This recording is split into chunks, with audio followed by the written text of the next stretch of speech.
Y así iniciamos un programa más de We the People. Y de conducción, Héctor Roca, hoy como invitado especial, Edwin Saladriaga. Pero antes, nuestros auspiciantes. Accidentes de carro, Oscar Peralta, abogado y consultor en leyes.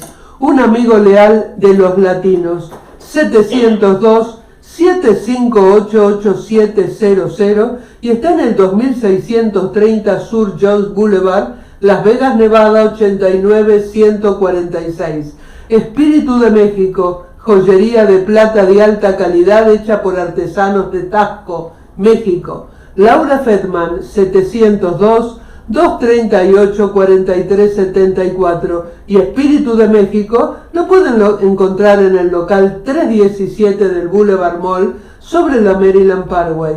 Irving Parra, 702-355-0101 Sin City Computer. 10 años atendiendo a la comunidad latina en arreglos de computadoras y laptop. Buenas tardes, Héctor. Buenas tardes. Hoy, con el tema Colombia y Ecuador, crónica de un destino anunciado. Así es. Antes de cederle la palabra a nuestro invitado, querría decir que si alguien me pidiera definir con una frase muy corta a cada uno de esos países, diría que, visto desde afuera, Colombia es el país de la violencia y Ecuador es el país de los conflictos limítrofes. Sin andar en ello por ahora, me remitiría a las consideraciones que puede hacer sobre la historia actual de ambos países nuestro invitado. Buenas tardes, Edwin. Hola, Edwin. Muy buenas tardes, Héctor, un abrazo. Y bueno, esperando que el año nuevo sea un porvenir, de buen trabajo en lo profesional y en lo personal a cada uno de los oyentes o de los teleoyentes. A ver, hablemos de Colombia primero. Tú lo definiste bien. Colombia se parte en dos y lo vamos a explicar de esta manera. Colombia comienza con algo muy grave que fue en 1985 cuando se toman el Palacio de Justicia 42 personas del M-19 y desatan un tiroteo en donde murieron, incluyendo al presidente de la misma corte. Es decir... Y algunos miembros más de la corte. Un miembro, sí, claro. Y es decir, desde ahí Colombia comienza ya desde antes, pero allí comienza mucha conjetura de lo que estaba pasando en este país con respecto, porque ya se hablaba y era una voz clara de que el narcotráfico estaba dentro de ese marco, aunque estaba unido a la guerrilla. En esa época era el M-19. El M-19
presidente de Colombia era el doctor César Gaviria.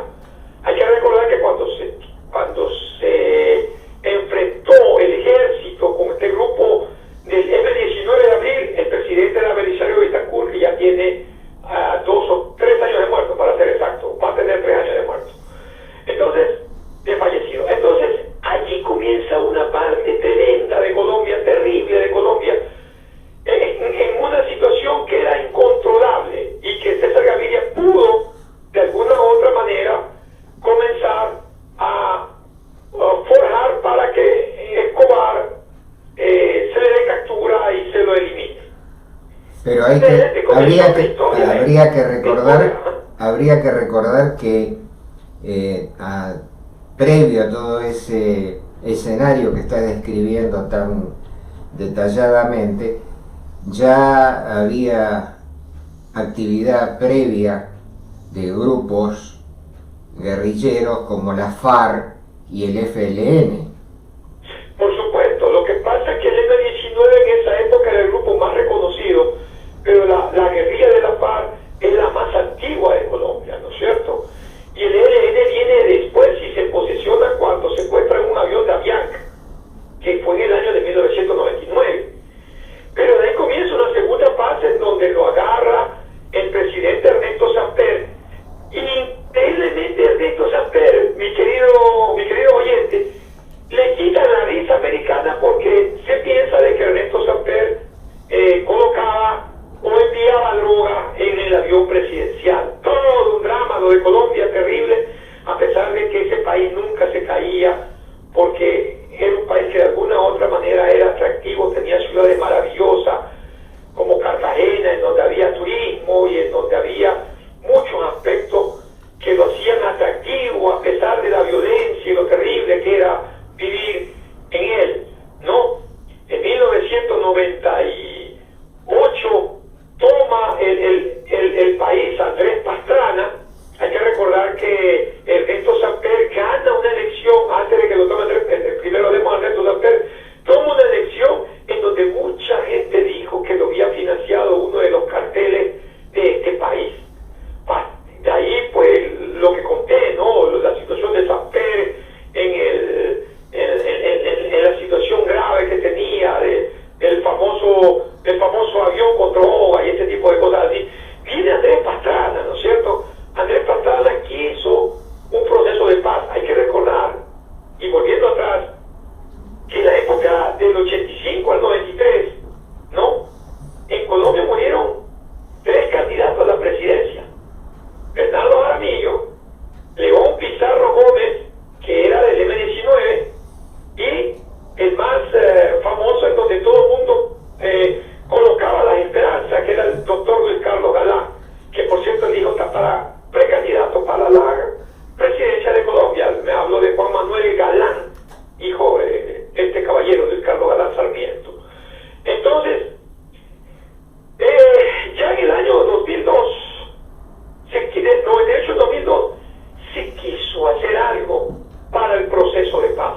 Lamentablemente no se logró y Colombia renace, entre comillas, con el presidente Álvaro Uribe.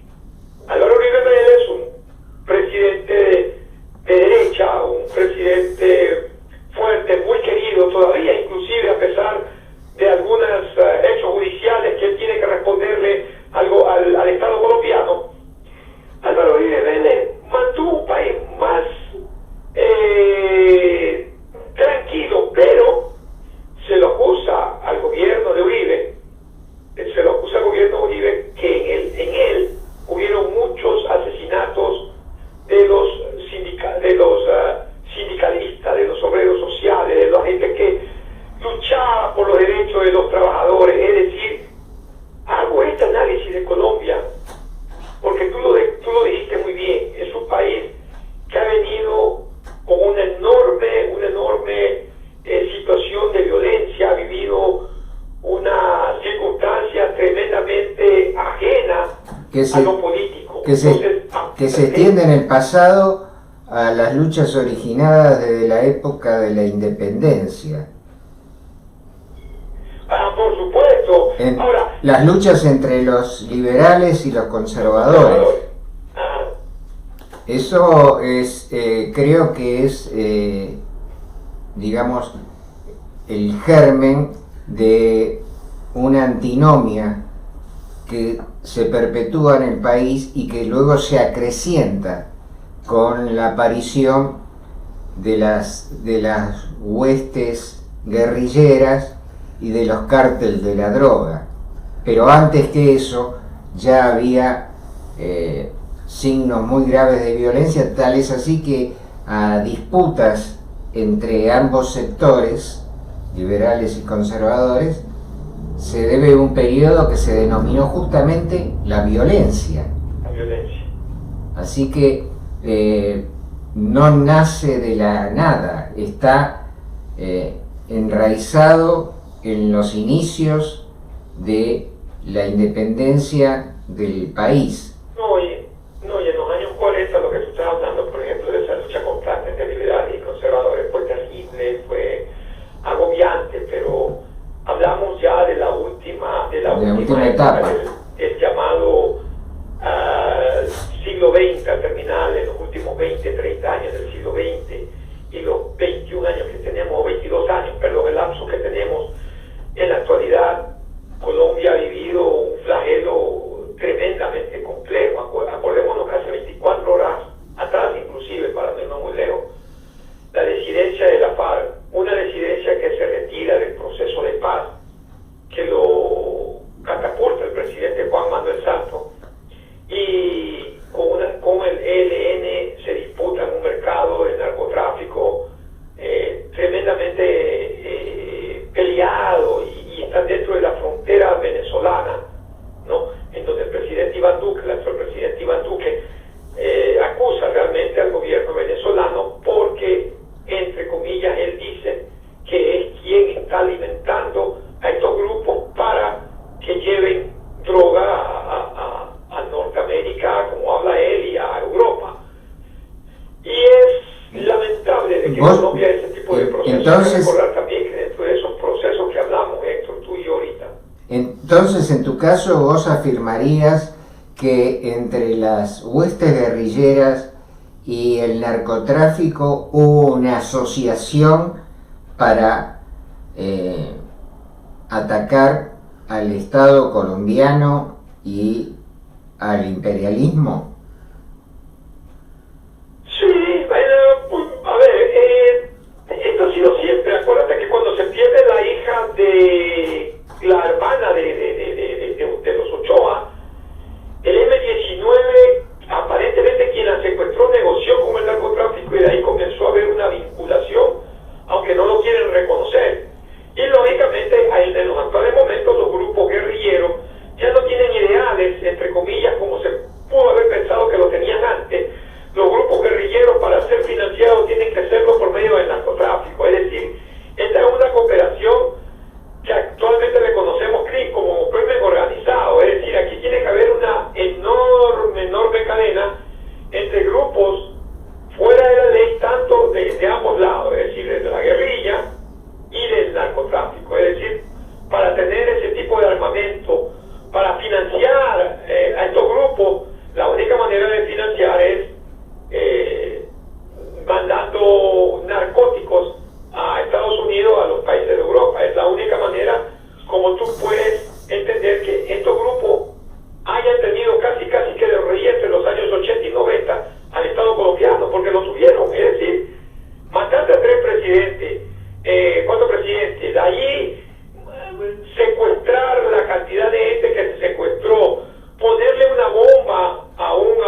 cambia enormemente, y bueno, y esta era la cooperación que tenía entre estos grupos y el capo Escobar en su época, ¿no? Si no me equivoco, mencionaste que en periodos anteriores se podía hablar de que las huestes guerrilleras servían a un ideario, a una ideología no contaminada con el tema de la droga.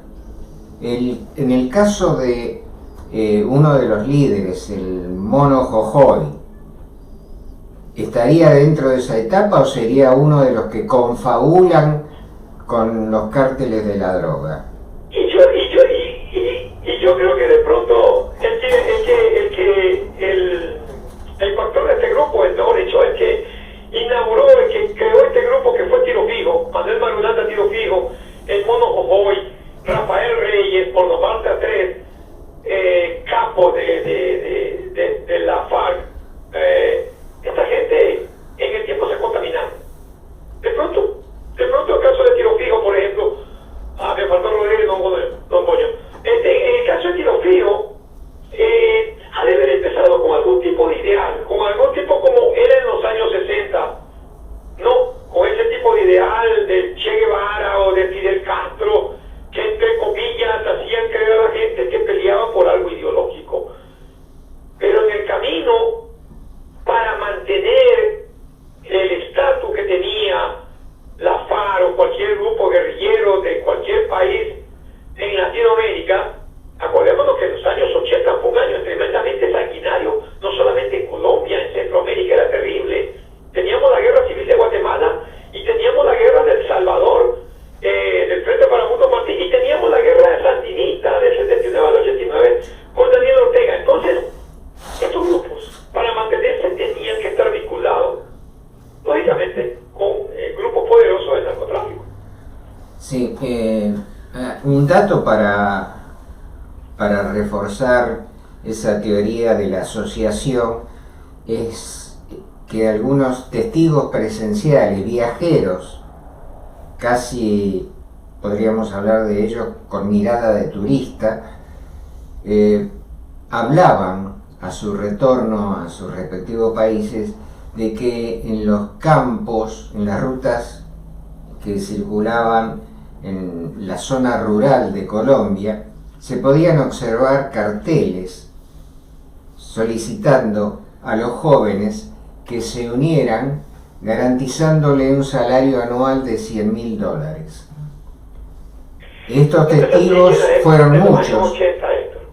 Para que la gente que toma esto. Colombia vivía una enorme recesión porque la política económica no estaba siendo llevada. Hay que recordar que Julio César Turbay Ayala, a quien después le matan a la hija, Diana Turbay, que era periodista, se la mata el cartel de Medellín. Desde una situación crítica, y Belisario Bittencourt no pudo mejorar esa situación, y es en el departamento de Antioquia, donde queda Medellín. A pesar de la recesión había mucho dinero, es decir, ¿de dónde salía ese dinero? ¿De dónde? ¿Cómo? Las autoridades lo sabían. Tanto es así que hay muchos congresistas enjuiciados, muchos de ellos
supiera lo que se estaba dando, es decir, mataron a Rodríguez Lara Bonilla, ¿no? Entonces hubo una serie de asesinatos que realmente estaban destruyendo la democracia, ¿no? Era terrible, de verdad que tuve la oportunidad de ir a Colombia y de hacer algunos trabajos en Colombia en los años 90 y me contaba la gente cómo era el temor, cómo se podía vivir en Bogotá, en donde la mayoría de la violencia se daba en el estado, en el departamento de Antioquia, pero en Bogotá también, en Bogotá, en Cali, te mataban en plena calle Carrera, en pleno como centro comercial de Bogotá, cerca del teleférico donde estaba la Virgen del Monserrate. Es decir, no había hora, día y momento en que tú podías estar tranquilo, porque era algo terrible lo que estaba pasando. En este escenario que describes como testigo presencial, ¿qué papel se le puede asignar o teorizar sobre la función que pudo haber cumplido la DEA, ese instrumento estadounidense que supuestamente luchaba contra el narcotráfico en toda la región de Sudamérica? ¿Qué implicancia pudo tener la intervención estadounidense? Y bueno, hay mucha, la DEA, y también ahí hay dos partes que son interesantísimos. La DEA jugó un rol importante dentro de ese marco. Ya era terrible lo que estaba pasando, no solamente dentro de Colombia.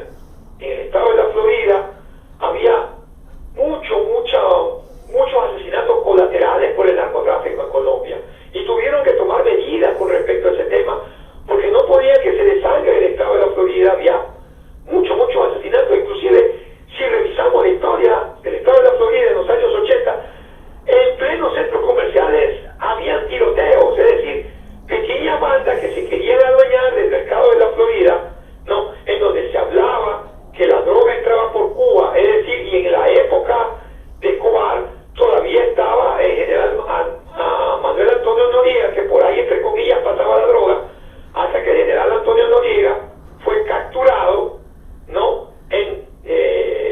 Cuando Estados Unidos invadió Panamá el 20 de diciembre del año 1989. Entonces, de allí en adelante tuvo que la DEA comenzar a involucrarse, porque la situación no solamente era en Colombia, ya estaba afectando al estado de la Florida y mucho más a otros estados como Nueva York y parte de Los Ángeles. Era una cuestión colateral terrible que tuvo que jugar.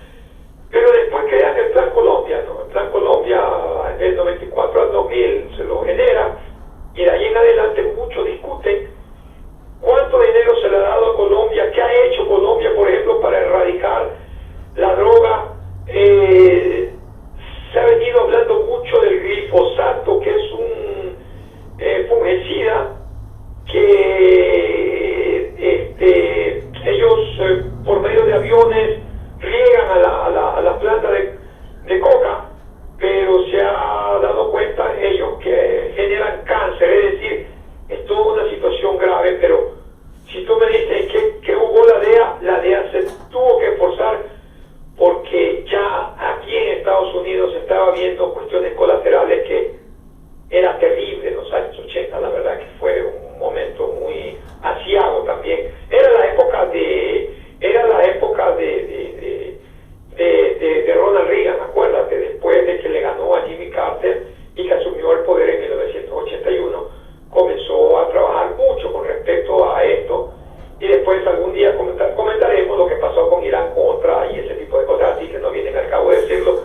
Pero en los próximos programas podemos hablar de ese tema, que es también muy interesante en el periodo del presidente Reagan. Yo te preguntaba por la intervención de Estados Unidos, porque algunos autores aseveran de que el desarrollo de los cárteles de Colombia, reconociendo que es un país productor de la droga, pero que el desarrollo de los cárteles se debió a la exitosa intervención externa en México previa para erradicar el posible desarrollo de cárteles que después se afianzaron en Colombia. ¿Qué hay de cierto en eso? ¿Fue exitosa las intervenciones previas? ¿Y qué pasó en el camino? El camino pasó de que cambió las manos. O sea, Colombia es productor, pero México es quienes tienen los carteles en la actualidad. Y anteriormente, si ponemos la balanza, cómo estaba Colombia, cómo tuvieron que negociar ya, porque la muerte de Pablo Escobar fue una enorme negociación entre grupos de narcotráfico y de carteles con los mismos gobiernos. Es decir, vinieron gobiernos en donde tenían que sentarse. Ya habían acabado con un campo sanguinario, porque el problema de Escobar es que no solamente Escobar exportaba droga, ni que Escobar era un personaje funesto, que para muchos colombianos Pablo Escobar significa mucho, Pablo Escobar le dio mucho. El problema del narcotráfico, Héctor, en nuestros países es porque se aprovechan, porque el Estado deja huérfanos a sus ciudadanos. La pregunta es clara, ¿qué rol jugó la DEA? Sí, jugó un papel muy preponderante, porque si no lo hacía, las medidas colaterales se iban a ver acá. Se vieron por un momento, pero si la DEA no interviene, créelo, Héctor, que aquí en los Estados Unidos hubiésemos visto hechos sangrientos de mayor magnitud de la que vivieron, más que todo en el estado de la Florida. Bueno, el tema de Colombia, como hablábamos previamente, denominándolo el país de la violencia, yo soy de los que creen que arranca desde épocas muy lejanas donde ni siquiera la droga estaba presente. Pero no cabe duda que esa permanente lucha entre distintos sectores de la política generalmente llevó al país a situaciones de fractura social y política que de alguna manera me parece que dieron lugar o se dieron espacio para que tanto la guerrilla como el narcotráfico pudieran desarrollarse.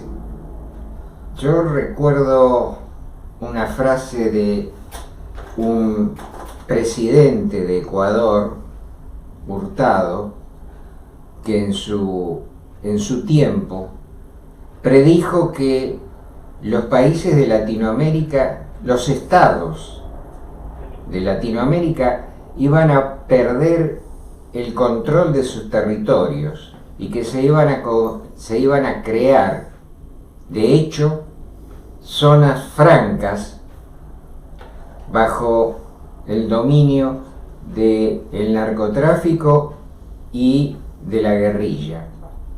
Ese preanuncio de Hurtado me quedó grabado porque fue hecho alrededor de los 80. Estaba pintando un panorama que era absolutamente sombrío para la región en esa época. ¿Considerás que al momento, a esta altura, se ha superado ese riesgo de perder territorialidad en el control del Estado? Es que los estados están cediendo. Colombia, por ejemplo, si hablamos de Colombia tuvo 2 meses, aunque fue por un problema de una reforma tributaria que la gente se rebeló ante el aspecto económico que presentaba un ministro, el presidente Duque. Se vieron ese reflejo y el caos que generó el dinero para desestabilizar al gobierno de Duque. Es decir, Venezuela es un narcoestado. Que me perdonen en México, pero México va por ese camino.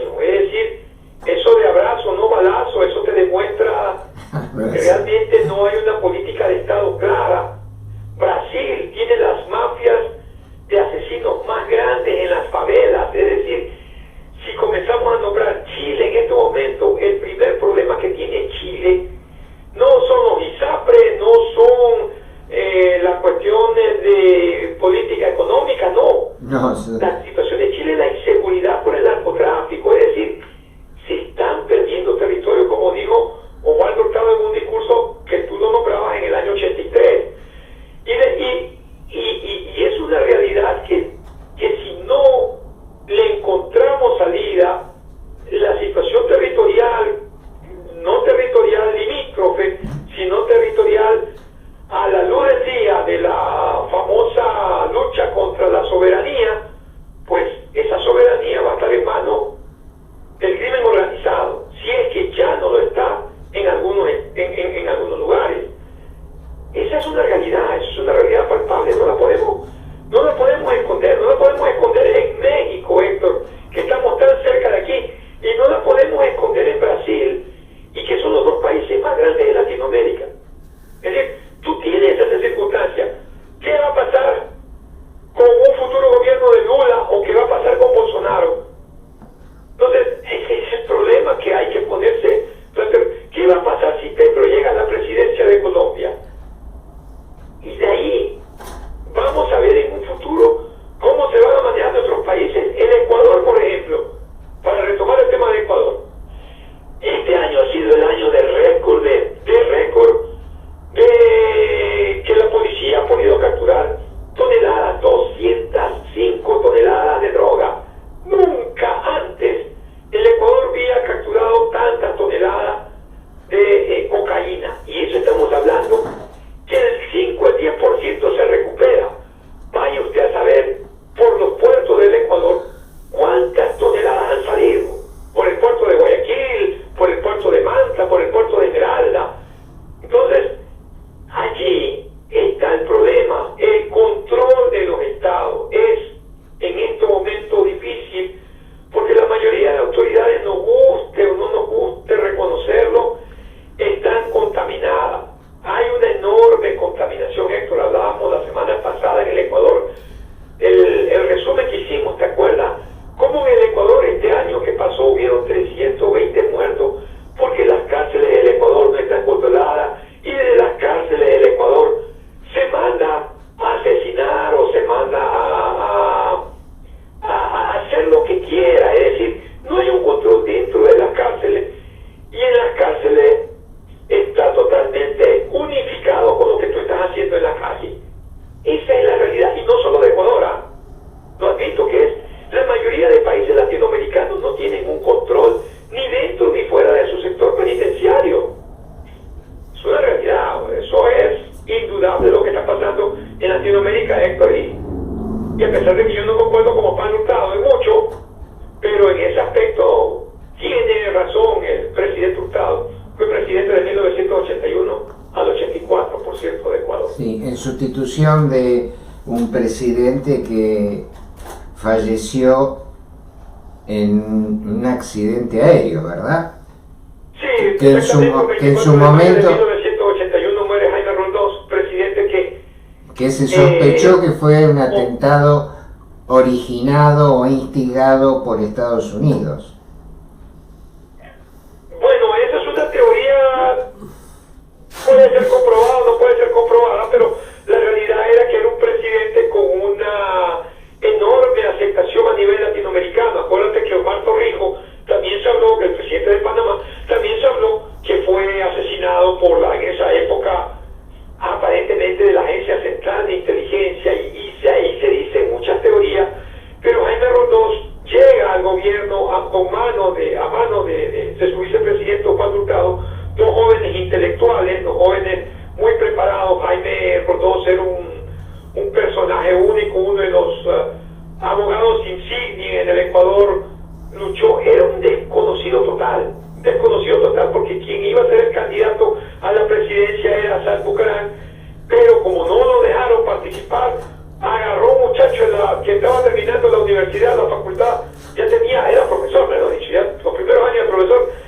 de la facultad de jurisprudencia, lo pone y gana la presidencia, le ganó en esa época a Sixto Gran Ballén, y realmente Roldós muere 2 años después, en un accidente aviatorio muy discutido. Sí, donde muere también su esposa. ¿Perdón? donde muere también la esposa en ese accidente. Murió, claro, murió junto a su comitiva, entre ellas la primera dama, doña Marta Bucarán de Roldós.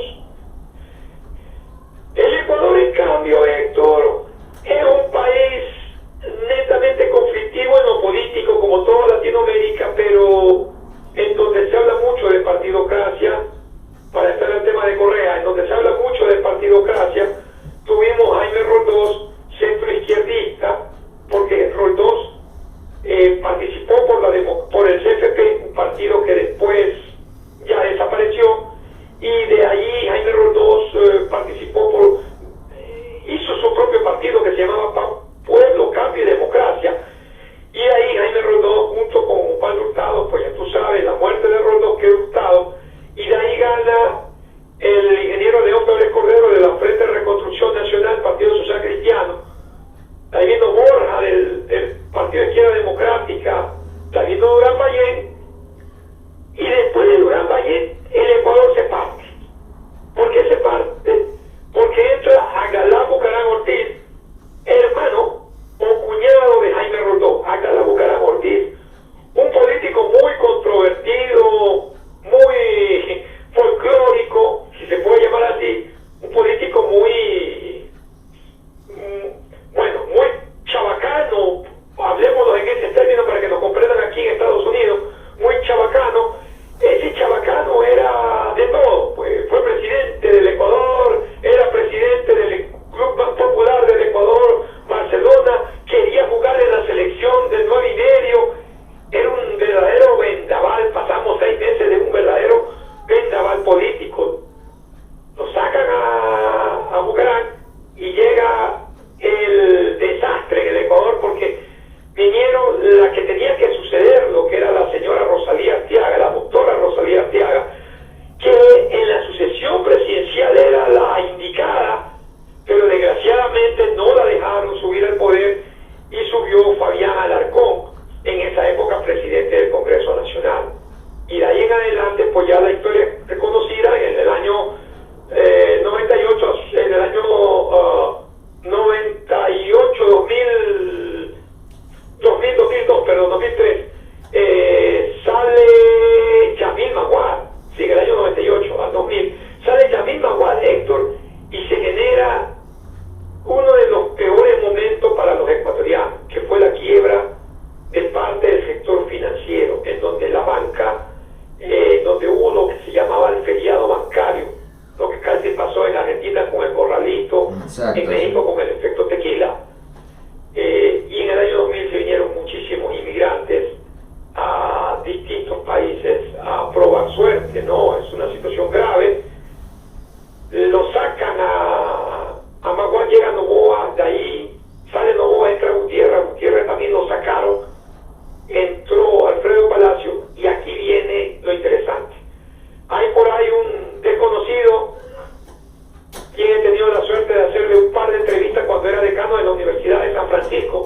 Tuve la oportunidad como director de personas que estaban encargadas de la radio universitaria, un muchacho muy afable, muy intelectual, no vamos a desconocer, un joven muy emprendedor, de nombre Rafael Correa. Pues Rafael Correa, un outsider totalmente, que fue ministro de Economía y hablaba del imperio, que hay que luchar contra el imperio con ese discurso, y la gente cansada en los partidos políticos, en donde comenzaron y empobrecieron al Ecuador, pues Rafael Correa llega al poder. Llegando al poder, Rafael Correa había prometido que iba a hacer una reforma constitucional, y sí, disolvió el Congreso, y de allí fue a una ciudad llamada Montecristi, una ciudad, y de ahí se hizo la reforma constitucional número 20. El Ecuador ha tenido desde 1830 hasta la actualidad 20 constituciones, con la última de Montecristi. Es decir, es un país. Mira, en el 98 tuvimos una constitución donde el presidente de la Asamblea Constitucional era el doctor Osvaldo Hurtado. Es decir, el Ecuador pasaba de constitución en constitución. 10 años después, Correa lo hizo en Montecristi, y en donde muchos amigos que apoyaron su candidatura, pues lo dejaron abandonado en medio camino porque discreparon mucho con la actitud análisis del presidente Rafael Correa. En esta reseña que hemos compartido hasta el presente sobre Ecuador, de alguna manera ha quedado pendiente el perfil al que yo aludía cuando trataba de definir en breves palabras la característica del Ecuador, que me parecía que por encima de las situaciones de orden político y la alternancia que hubo entre sectores de un lado y otro del arco político, me parece que lo que históricamente delineó y mostró al mundo Ecuador fue la serie inacabada de conflictos fronterizos que se mantuvieron casi hasta la finalización del siglo XX, porque esas oposiciones con los países vecinos, que no me parece que hayan sido producto de la intencionalidad del Ecuador. Me da la impresión de que el Ecuador más bien fue un estado tapón desde la etapa de la independencia. Un estado tapón que probablemente haya surgido de las distintas apetencias de Simón Bolívar y de José de San Martín. Uno queriendo incorporar el Ecuador al sueño de la Gran Colombia, y el otro, José de San Martín, tratando de anexar el Ecuador a la Gran República Incaica, con pertenencia entonces a el territorio del Perú. De ahí en adelante, ese estado tapón tuvo presiones en todas las direcciones, incluso con conflictos hasta con Brasil. Ya, y me hace recordar de algo. En Perú, en la famosa sociedad limeña, la aristocracia limeña exigía otro tipo de rédito al general Simón Bolívar. Claro, el Ecuador tuvo problemas limítrofes principalmente con Perú. Tuvo tres problemas muy graves con Perú. En 1941, cuando el Ecuador pierde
¿consideras que a esta altura del siglo XXI se pueden considerar finalizados esos conflictos o todavía quedan secuelas que se van a perpetuar en el futuro? No, esto ya está delimitado. En Ecuador y Perú ya está delimitado. Por ejemplo, la situación que pasa entre Chile y Bolivia, por ejemplo, que sí es grave por la salida o no salida al mar, eso es otra cosa.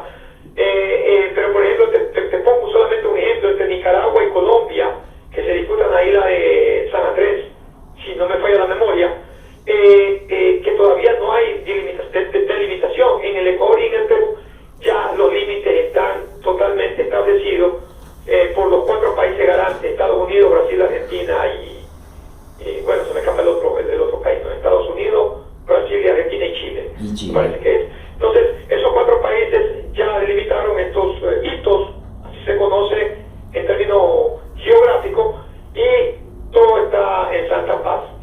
Ahora, no creo que haya alguien de lado y lado que quiera un conflicto, porque a estas alturas del momento no estamos para eso. ahora una pregunta aparte.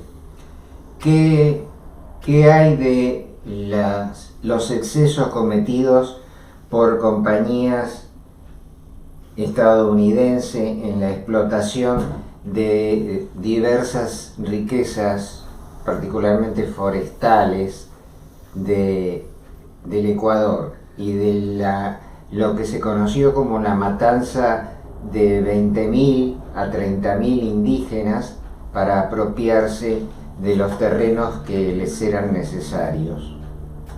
Esa fue una lucha que la comenzó el presidente Correa, te cuento. Es decir, esa matanza fue hace muchísimos años. Pero Correa puso un eslogan en la mano negra de Chevron. Esa fue su eslogan durante toda la presidencia, y llevó inclusive a esta compañía que gane un juicio en el Ecuador, pero que lo pierda acá en Estados Unidos. Inclusive llevó actores, actrices, personajes de la política a mostrarle cómo habían destruido la selva, cómo habían deforestado y cómo a punta de este tipo de daño estaban creando una situación ambiental terrible. En el Ecuador se habló del famoso proyecto Yasumí, que era algo como dejar el petróleo fuera, pero que las Naciones Unidas consiguieran miles de millones de dólares para tratar de solucionar esta situación. Como no se pudo, el presidente Correa dijo no podemos, porque el petróleo hay que sacarlo porque es una parte importante del Ecuador. Y acordémonos de algo: en 2008 en adelante el petróleo tiene una subida muy importante en el mercado internacional, y las obras que hizo el presidente Correa con sobreprecio, eso lo tienen que analizar ellos. Yo soy comunicador, pero no voy a hablar ni a favor ni en contra de Correa. Eso de allí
financiado mucho por el gobierno venezolano, que realmente era quien estaba financiando a medio Latinoamérica por la gran cantidad de petróleo que generaba Venezuela y los altos precios que en esa época había, que llegaron hasta estar en $140 el barril.